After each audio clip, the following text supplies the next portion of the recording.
जनजीवन संवाद उपस्थापन मु लहरिका पट्टनायक। निकटरे महामारी करोनार निराकरण पर विश्वस्तर में टीकाकरण कार्यक्रम मंगुआल होइथिला भारत।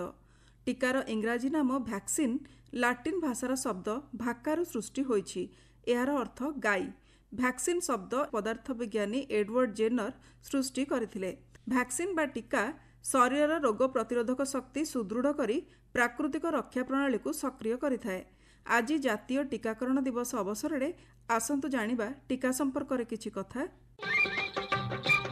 प्रतिवर्ष मार्च 16 तारिख में भारत में जातीय टीकाकरण दिवस पालन करा जाए।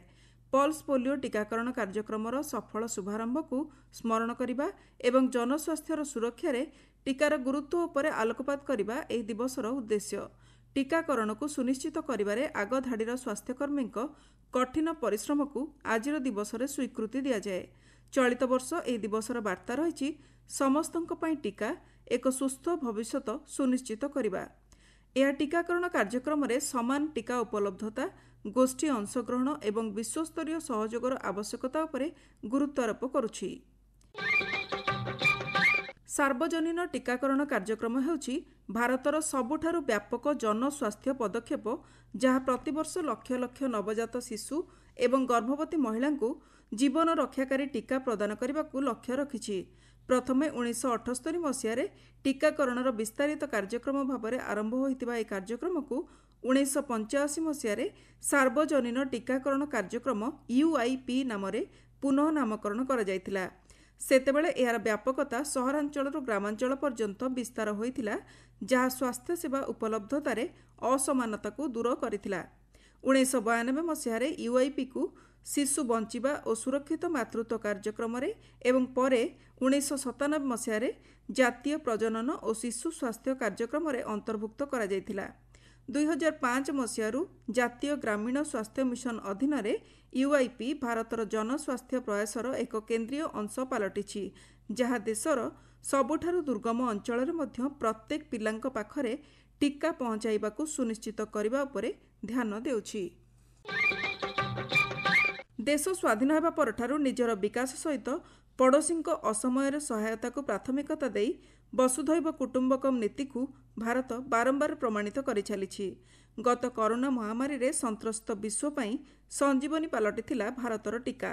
युद्धकालीन भित्ति रे भारतर वैज्ञानिक माने महामारी निराकरण लगी टीका प्रस्तुत करि परिथिले।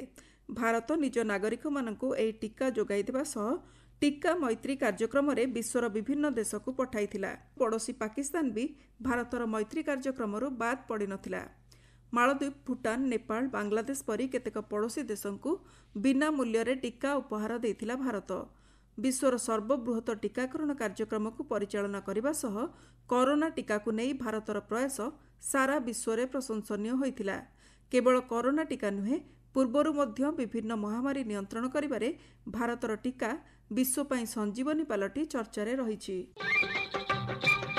भारत में हईजा व्यापिथिबा बेले विश्वर सबुठारु बड़ टीका परीक्षण होइथिबा कुहा जाए। सेतेबेले भारतर पूर्वतन भाइसराय तथा तत्कालीन प्यारिस रे ब्रिटिश राष्ट्रदूत थिबा लॉर्ड फ्रेडरिक हैमिल्टन सह वैज्ञानिक डॉक्टर वाल्डेमार मर्डेक हफकिन साक्षात होइथिला। फ्रेडरिक चाहिए हफकिन हईजा टीका परीक्षण करने लगी।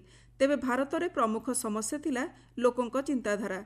सेमाने महामारी को दैवी प्रकोप बोली धरी नहीं कौनसी एलोपैथिक औषध ग्रहण करने को नाराज थिले।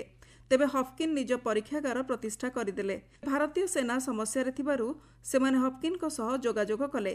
से प्रथमे आग्रा जिबा सह उत्तर भारतर सेना शिविर गुड़िकरे बुली बुली प्राय 10,000 सैनिकों को टीका लगाइले। एही प्रयोग सफल होइथिला। कलिकतारे पुणी हईजा प्रकोप फेरिबारु हफकिन सेठारे आसामर चा बगीचारे कार्यरत श्रमिक एवं गयार जेल को जिबा सह 42,000 रु अधिक लोकों को टीका देइथिले। यह विश्वर सबुठारु बड़ टीका परीक्षण भावे परिचित। सेतेबेले 2टी इंजेक्शन नेबाकू हेउथुवा बेले परे डॉक्टर हफकिन एही टीकार एक नुआ संस्करण प्रस्तुत कले, जेउथिरे गोटिए इंजेक्शन नेबाकू हेला।